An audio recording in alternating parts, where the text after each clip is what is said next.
Hello everybody, welcome back to the Zekko Football Channel. Liverpool's rebuild for the 23-24 season has been going swimmingly. However, there is a problem. With Saudi Arabia plucking both Fabinho and Jordan Henderson respectively out of the club, there is a hole in that midfield. A hole that most definitely needs to be filled before the start of the season. And that's where we come in. Today we are pitching 5 defensive midfielders that Liverpool need to sign before the beginning of the season. If you are new to the channel, please make sure that you subscribe, you like the video and you turn on notifications. But now, let's discuss 5 defensive midfielders that Liverpool must sign.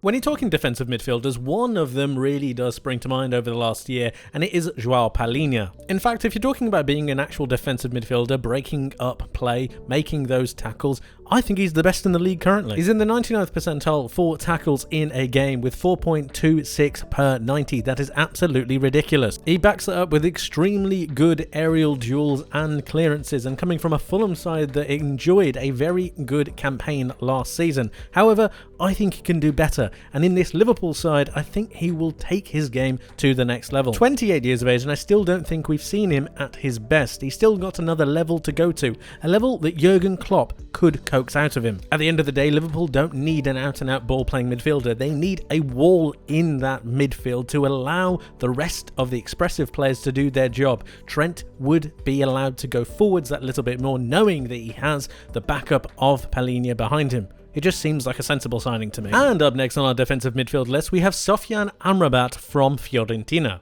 Amrabat is an interesting one. He's one of those players that I think everyone has noticed, but no one's been willing to take the risk on him. I think Liverpool should be that club. 27 years of age, and considering that he's coming from the Italian league, he will be cheaper than his Premier League alternatives. But just because he's cheaper, it does not mean he's any worse at what he does. He's in the 89th percentile for passes attempted in Europe's top 5 leagues against other midfielders, and he's in the 95th percentile for pass completion, completing 88.8% of his passes per 90. He profiles a little bit differently to Paulina in the sense that he's more of a ball-playing midfielder than he is an all-round destructor, but I think he's got the all-round game to be something that's a little bit more to this Liverpool side. And considering Liverpool are looking like they're pivoting into a 2-man midfield going forwards, the all-round completionist is something that Liverpool might be looking towards. He had an absolutely fantastic World Cup with Morocco, and it wouldn't surprise me if sooner rather than later a big club comes in for him.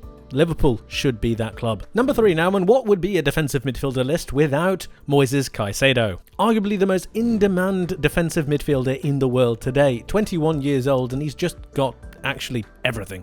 2.87 tackles per 90 and 1.61 interceptions per 90 makes him one of the best defensive midfielders in the league today, and he is 21. Couple that with a pass completion rate that is in the 94th percentile against midfielders in his position, and you have a pretty complete midfielder. We probably should talk about the problem though. Brighton want £100 million.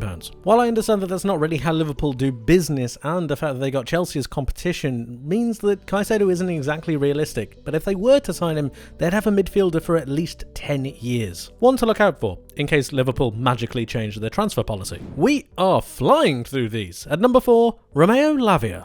Pace, power, presence, ball control, he's got pretty much everything. But at 19 years of age, £50 million is a lot to be asking. I understand that you pay for potential, and players do get better, especially in better systems, and away from that Southampton method, I think he could really do a job for Liverpool. But does he walk in and own that midfield? I'm not so sure. Liverpool are at a point in their cycle where they need experience. They've lost Fabinho, they've lost Henderson, they need a player to come in and hit the ground running. I'm just not sure Lavie is that player currently.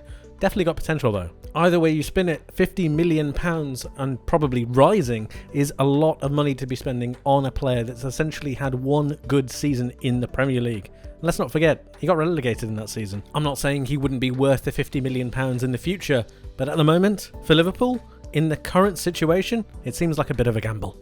Liverpool need to ask themselves whether they are willing to wait for Lavie to show his true potential, or whether they should go for someone who's a little bit more established. Nevertheless, you pay a lot of money for potential, and Lavie has bucket loads of it. Last but certainly not least is a player that I don't think many people have spoken about. Wilfried Ndidi. Okay, Leicester didn't have a great season, but that doesn't mean that Ndidi is a bad player. In fact, he's pretty good. He's in the 89th percentile or higher for tackles, interceptions, blocks, and clearances. which is ridiculous really for a central defensive midfielder. He averages 3.27 tackles per 90 and 2 interceptions per 90. The exact kind of statistics that Liverpool need to add to their midfield. He's very mobile, which helps Jurgen Klopp's counter-pressing system, and he can move himself from side to side to compensate for when Trent decides to go forward.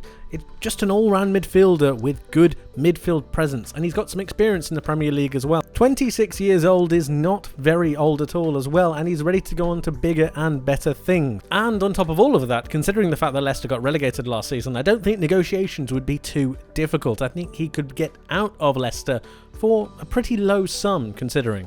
Overall, considering his price, his statistics, and the fact that Jurgen Klopp could get that little bit more out of him, I think Wilfried Ndidi might be the perfect player for Liverpool to go for this summer. And those are the 5 defensive midfielders that Liverpool must sign this summer. As always, let me know your thoughts in the comment section below, like the video, subscribe, and I'll see you guys in the next one. Take care.